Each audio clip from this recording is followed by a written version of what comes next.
Welcome to the College Neuro Network, a podcast series part of Simply Neuroscience's The Synapse. My name is Sasha.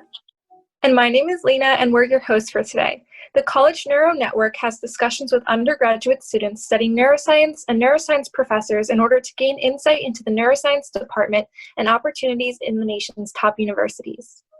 Today's episode is focused on Princeton University, a world research university in Princeton, New Jersey, with the heart of a small liberal arts college.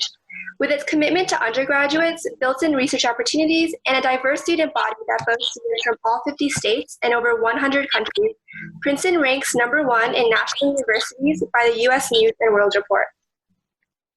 Today, joining us is Sabrina, an undergraduate at Princeton University. Welcome. Thank you so much for joining us today to discuss your experiences at Princeton as a student studying neuroscience. So for our first question, we just wanted to ask if you could very briefly introduce yourself and tell us what sparked your interest in neuroscience and any other subjects you're interested in. Yeah, great. So first of all, thank you guys so much for having me on. It's a pleasure. So yeah, my name is Sabrina. I'm a rising senior in the neuroscience department at Princeton. How I got into neuroscience, I actually hadn't taken any courses in high school about neuroscience before I came to Princeton. It was actually my senior year of high school that I first found out about it. We had an alumni come in from my high school, and she sort of was talking about her experience in college and how she was majoring in neuroscience, and I had never even heard of that major, didn't even know that was a possibility. So I went home, I did some research, and just became really intrigued by the idea of neuroscience, about learning about the brain, and what that could mean for me. And so I decided to go into Princeton, declared neuroscience, just took a few classes, and then kind of just went on from there. And so to start off more broadly, we just wanted to get a general sense of Princeton University. So what would you say are the factors that drew you into committing to the university? Oh gosh, there's a lot. Well, one, I'm from New Jersey, so it was really close to home, and that was actually a really important factor in deciding where I wanted to go to school. So having it be really close was a great perk. Another really big thing was definitely the community that I felt at Princeton. I liked the fact that it was a more small, contained campus, whereas I was sort of more used to, I live in a city, so I'm used to, a lot of people everywhere, hustle bustle kind of situation. So I liked the toned down life at Princeton. I really liked the fact that it just sort of seemed very community based. And I felt that, there was a strong sense of community at Princeton. And then I think thirdly was mainly just the people that I met there. Everybody was super friendly when I went for my visit, and that definitely drew me in as well. So I think it's a bunch of things. And the campus is gorgeous as well. Like, I don't know if you guys if you ever get a chance to just go by and walk around, it's a great day. It's a great time. And obviously, studying neuroscience at Princeton specifically, it's an amazing opportunity. But what do you think really makes Princeton's neuroscience department different from other top universities? Yeah, that's a great question. I think specifically with Princeton, I think what they do such a good job of is the undergraduate focus. So I know at a lot of other universities, they're really well known for, multiple things, and that can be a lot of the times attributed to their graduate colleges and the work that graduate students put into the university, and that's definitely needed and important for the success of universities all around the world and in the country. But I think what makes Princeton really unique is the fact that there is such a focus on undergraduate research and work in general. And so at Princeton, specifically in the neuroscience department, as early as freshman year, you can get involved into a lab if that's something that you're interested in. And there's faculty who are very devoted to their undergraduates and are very devoted to their teaching and making sure that kids are really doing well. So I think that's definitely our strongest suit, is really how much pride and how much time we put into the undergraduates at Princeton. So you talked about a little bit how freshmen can get involved in research. So you're wondering if you could explain more about how independent work and your senior thesis kind of are incorporated into the curriculum? Yeah, that's great. So there is a senior thesis. So every senior has to work for about a year on this big paper that they have to sort of submit at the end of the year. And that can be, in terms of neuroscience, that can sort of be comprised in a multitude of ways. You can, one, do a lab-based thesis, so physically doing an experimental thesis where you're in a lab space, whether working with humans or working with other kinds of specimens, and that can be sort of its own thing. You get your data, you analyze it, and then you write a big paper at the end. Some hope to be published, and some people do, and it's great, and I think that's a wonderful opportunity and a great thing to sort of have. Other people will sort of focus in on doing article reviews, so they'll pick a topic and do reviews on that for their senior thesis. Meta-analyses are also really common. So there's a bunch of things that you can do for your thesis, and usually you'll get involved your junior year. So at Princeton, the way that the student body is divided is you're either an engineer or you're not an engineer. And sort of when you're not an engineer, you have to work on a junior paper. So that actually, in neuroscience, what they try to do is make sure that your junior paper is sort of your baseline for your senior thesis. So you start to plan out your ideas, you start to read all the articles that might be relevant to the work that you'll be conducting your senior year. And that's where you'll start to hone in on what exactly you want to do. In terms of just research in general at Princeton, when you're an undergrad, like I mentioned, you can get involved as early as freshman year, depending on the professor, of course.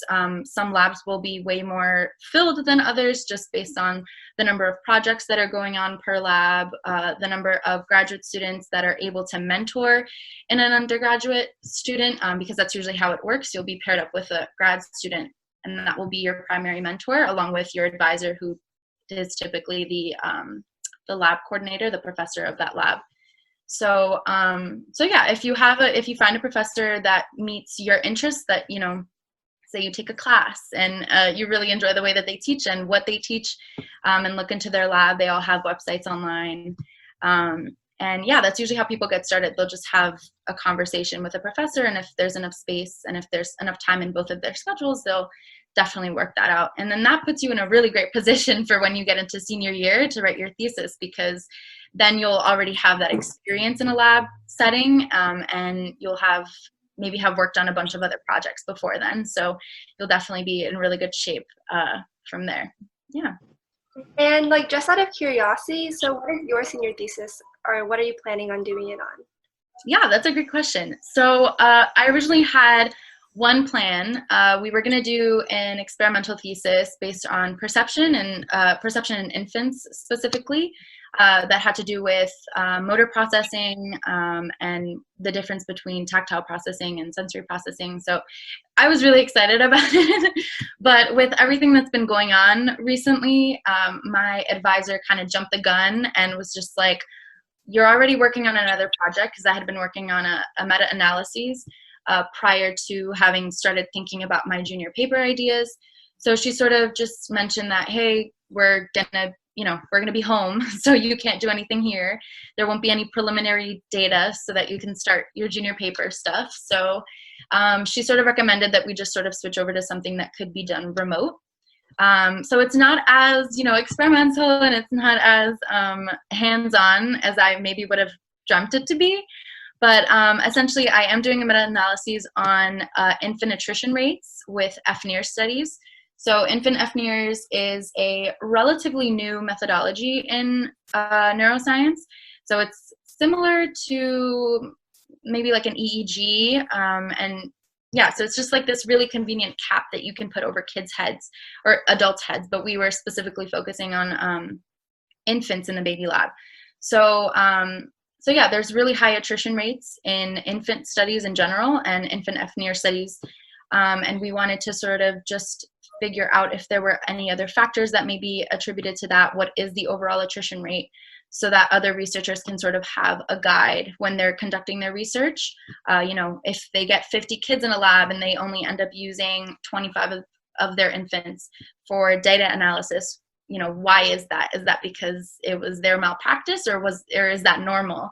And sort of we're trying to figure out that baseline and have it be helpful in that way, and see what are the factors that contribute to that. Is it the experimental design? Is it the age? Is it the particular topic that you're studying. So there's a lot of factors that can go into it, and it's it's been exciting. It's a lot of studies that we're looking at. It's a different kind of analysis. It's definitely not hands-on. It's a lot of computer time, but I see that that's going to be sort of our norm from now on for a while. So I was glad that I at least had that backup in hand. But yeah, thank you for asking. Yeah, for sure. That sounds really interesting. It's amazing that you can still continue like that type of research like from home, which is really cool.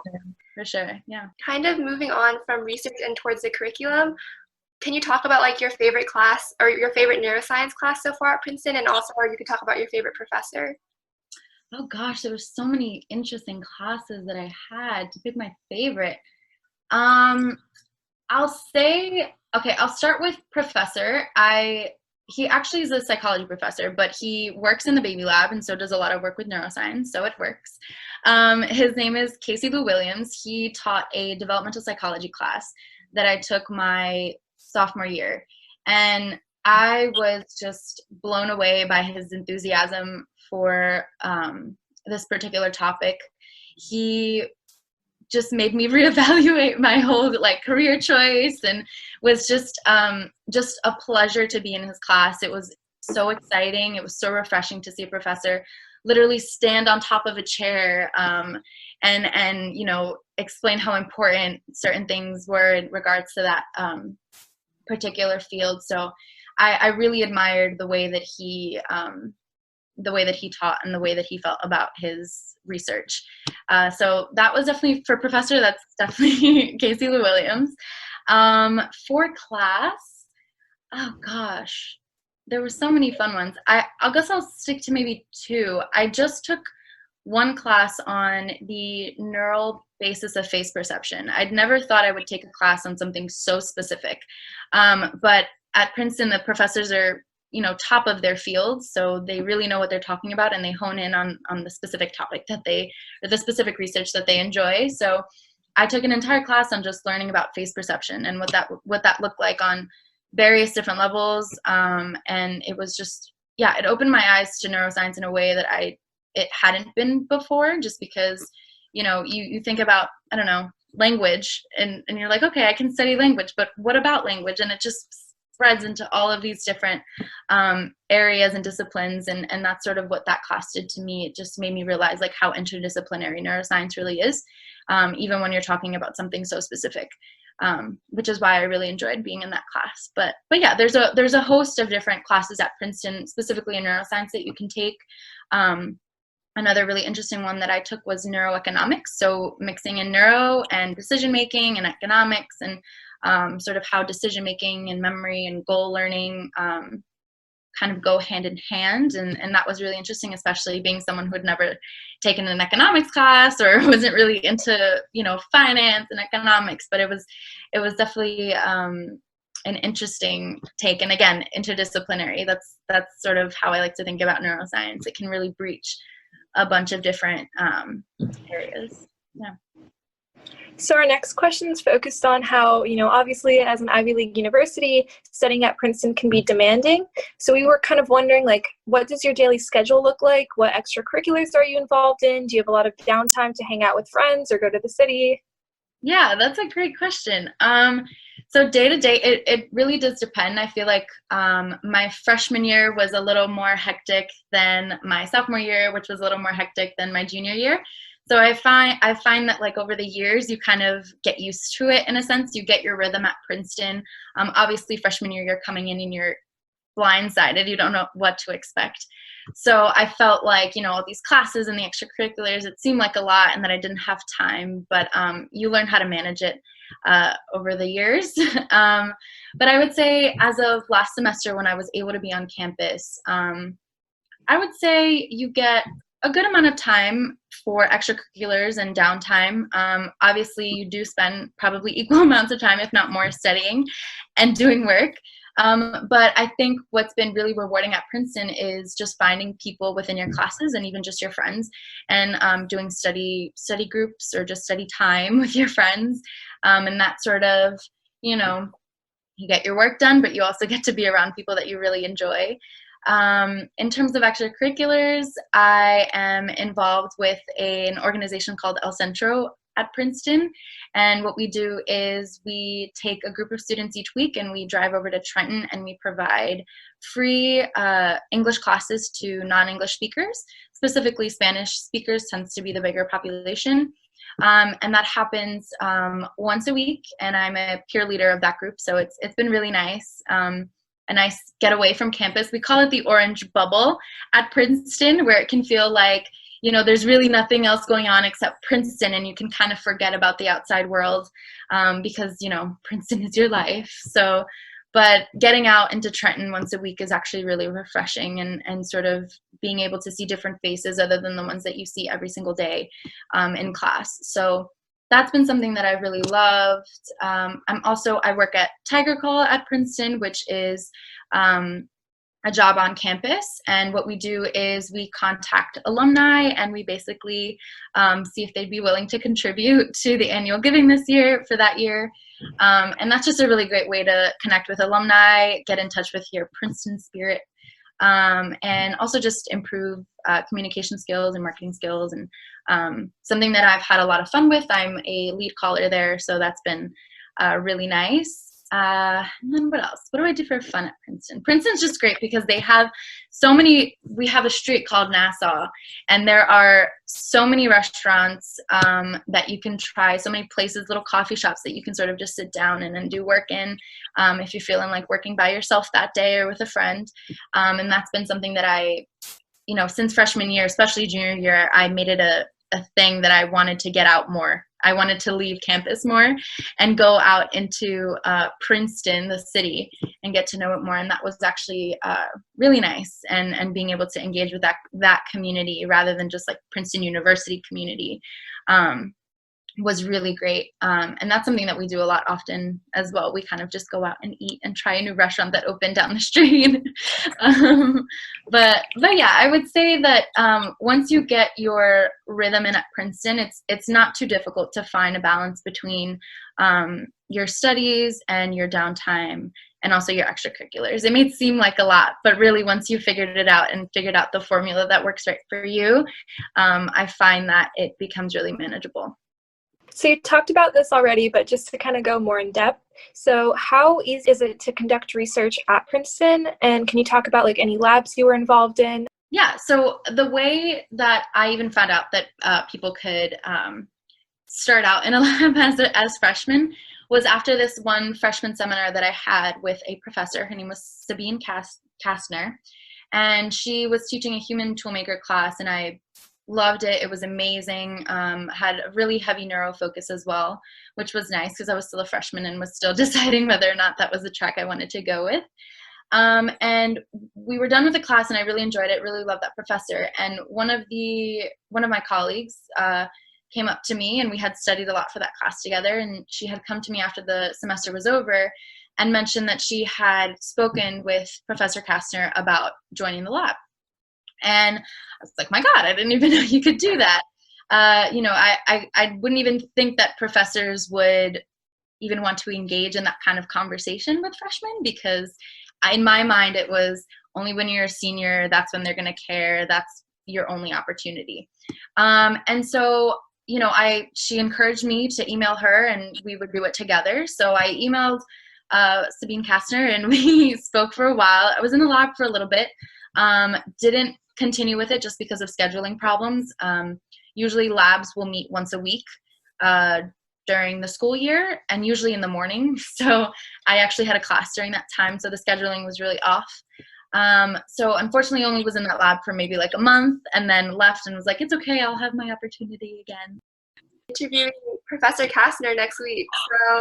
Oh my God, that's so crazy. We'll tell her I said hi. For sure.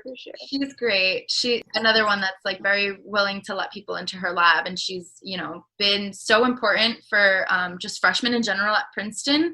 She is very involved with freshmen at Princeton and very involved in getting them situated and comfortable. So that's going to be a really fun talk. She's great. I think what's important about that is the fact that if you find a professor that you really like, that you really enjoy speaking with and being in the presence of, and also just what they research in general. If you take maybe like 10 minutes, you can research their lab on their website and see what their research is about. If it aligns with what you're interested in, usually the professor will find space for you. There are definitely graduate students who are more than happy to take on all the help they can get, because a lot of the work is weighed on the graduate students for their particular projects. So, they're super happy when somebody can come in and take some load off.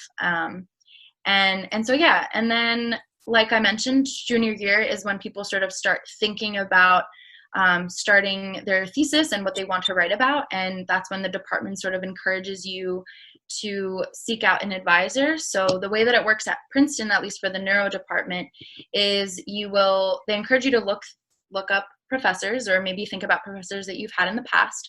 And then they'll encourage you to email them and meet with them. So you'll meet with maybe 3, 4. If you're already in a lab, then you're kind of set and you don't have to worry about it. But if you're not, you'll meet with the professor. You'll sort of talk about your interests and your goals in the lab and what it is that you want to accomplish, and how your interests align. And then at the end, you'll rank your professors in order, or the professors that you met with, in order of, your interests. And then I believe the professors also rank all the students that they met with. So then there's this sort of matching process that happens, and you kind of usually match up with either your first or your second choice. And from there, that professor will become your advisor, and you'll usually start work your junior year, depending on what it is that you're doing. Not always does your junior paper have to match perfectly with your senior thesis. It's very feasible to do a junior paper and a senior paper that are on very different topics, but they kind of recommend that you get the ball rolling your junior year, just so you have a better idea, and you can prepare accordingly. Like if you're going to be at the lab in the summer, if you're going to do work outside of regular school hours. So they usually encourage you to start thinking about that ahead, and the professor will put you on projects that are of interest to you. And I know specifically that one colleague that I had who ended up staying in the Kastner lab, she started her own project, and she, because she started so early, it was something that was completely her own, which is so exciting, because when she's finally done with it, it's something that she can present really as her own idea, and not just something that she was sort of tagged along in, which is still valid. But I think it's really, really great when, you have your vision, and then it's sort of brought to life, and you get to see the results in full time. So yeah, I think undergraduate research, specifically in the neuro department at Princeton, is very, it's definitely an opportunity that if you're willing and you really want it early on, you can definitely get it. Professors are more than happy to work with undergrads. It's what they're there for, and they love teaching, they love what they do, and they're so passionate about it. And I think that makes undergrads really passionate about it, and is why a lot of people start off early in neuro. I think about half of our graduating class is going to have, would have started labs early before the junior year. So it's definitely a possibility. It's not something that is, as I thought, was sort of out of reach, but it definitely is not. So this is more of a fun question, but what is the most surprising or unexpected thing you found as a neuroscience major at Princeton? How much there is that you can learn about neuroscience. There's so many topics and so many, like I mentioned, just so many different routes that you can take. And what I really like about neuroscience that I sort of didn't know before getting into Princeton was just all of the opportunities that you can sort of take. I've seen people take a more programming approach to neuroscience, where they really are just trying to model the brain and trying to code it as if it were in a computer. And I think that that's fascinating. You can definitely take it in a more clinical way and focus it on more pharmaceuticals and medicine. And then you can, there's just so many different ways that you can take it. And I've had my hand at a few, and you get to learn what you like and what you don't like, and where you stand. So I think that was the most surprising. I maybe envision neuroscience as this blanket topic that would have, a very similar structure to maybe a more chem-based major or bio major, where people are sort of taking all the same classes. But with neuroscience, you can definitely structure it to model what it is that your interests are, which I really enjoy about the neuro department at Princeton. And just in general, post-graduation, where do you see yourself with your neuroscience degree, and what are kind of the most common paths that neuroscience graduates go through? Yeah. So in terms of common paths, I've seen a lot of people are pre-med. It's a really great pre-med option. It's also a very different pre-med option that other people choose to take. You know, people will resort to chemistry or biology for their med school or for pre-med. But a lot of kids are actually starting to take neuroscience as their major for their pre-med track, which I think is wonderful. And it also just kind of gives you an edge, which is really nice. I know that a lot of other people are interested in taking neuroscience even further in their career, in their educational career. And a lot of people will go on and get their PhDs in neuroscience and want to work in research. I've met a few people in my in that department that have wanted to take that route. And that's really fantastic to start their own lab and be postdocs and have it really be created your way. And I think that's great. So yeah, I find that those two typically are the main tracks. Me specifically, I feel like I'm an oddball. I really did start with neuroscience at Princeton just out of interest. It was something that I had never heard about before, and I really just wanted to dive in and figure out what it was about because I didn't take any classes in high school. I had no prior knowledge on it, and I really wanted to just go all in with neuroscience and learn as much as I could.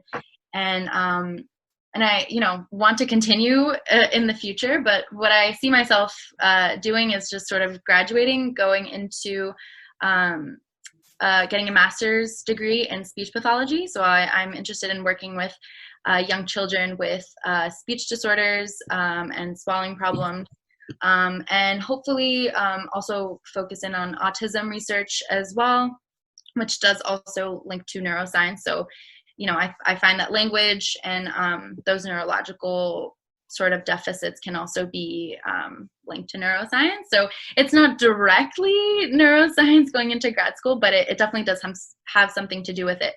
But I will say that my decision to become a speech pathologist definitely was influenced by just taking neuroscience classes, which is one thing that I will forever thank Princeton for. It put me on my track. I learned about my love for language and how it develops, and also just children and how we develop in general. That was something that was extremely fascinating for me as I was learning. So definitely not as common of a tract, but definitely still excited about it and definitely hoping to keep neuroscience under my belt at all times. Great. Yeah, that's really cool how interdisciplinary neuroscience is and how it can lead to so many different paths. But our next question for you is just kind of in general, what your least favorite and your favorite thing about neuroscience at Princeton is. That's a good question. I can start with my least favorite thing. My least favorite thing sometimes is, and it's really not bad, but professors are so busy, which I understand. I totally get. They're running labs, they have multiple projects, they're teaching classes. But sometimes when you try to email them, a lot of them will just be unresponsive. So it does take a few times, maybe a second or third email to really get their attention. So it's really not too bad of a thing for neuroscience at Princeton, but it is something that, can get a little frustrating. And mostly professors will know who those people are, and they'll admit to it without hesitation, which is nice. At least they admit to it. But I think what was my favorite thing? I honestly just think the sense of, again, I'll go back to community every time, because I think that really just does embody Princeton as a whole. And I've seen that in specifically the lab that I'm in now. Everybody is so committed to keeping that community and really just checking in on each other, seeing how everyone's doing, ensuring that we are doing the best work that we can. We've had multiple lab meetings discussing current events that have been going on and making sure that we're adjusting properly and in the correct way. And also just, the support is immeasurable at Princeton.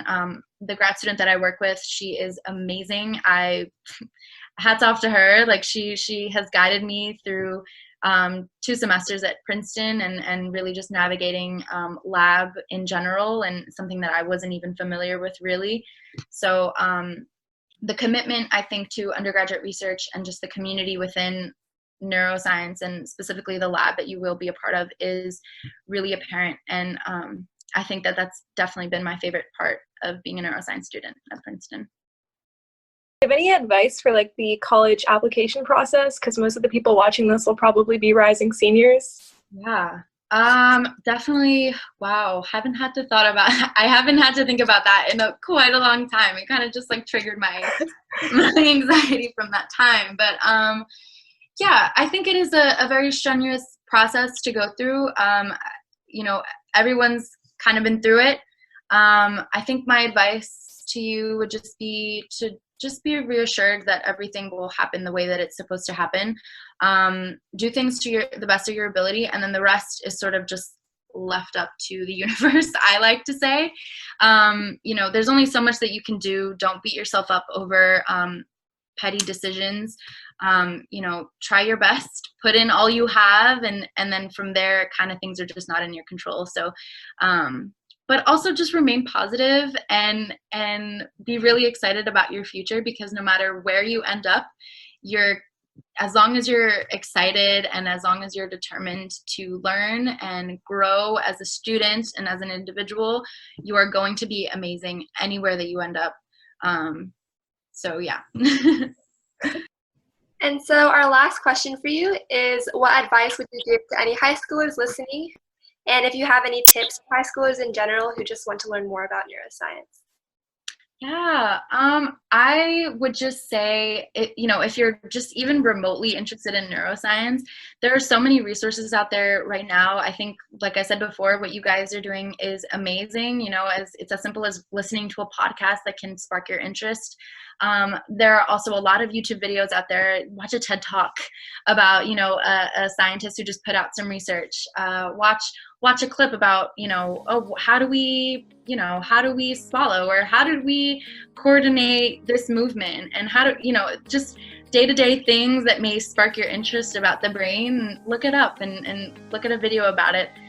You might surprise yourself and really just go into a deep dive, which is definitely what I did. I would definitely recommend to just be fearless, and if you find something that you're interested in, roll with it, go with it, see if you really like it. If you don't, that's okay. There's so many other things that you can learn about, that you can focus your time on, and you have time to do those things.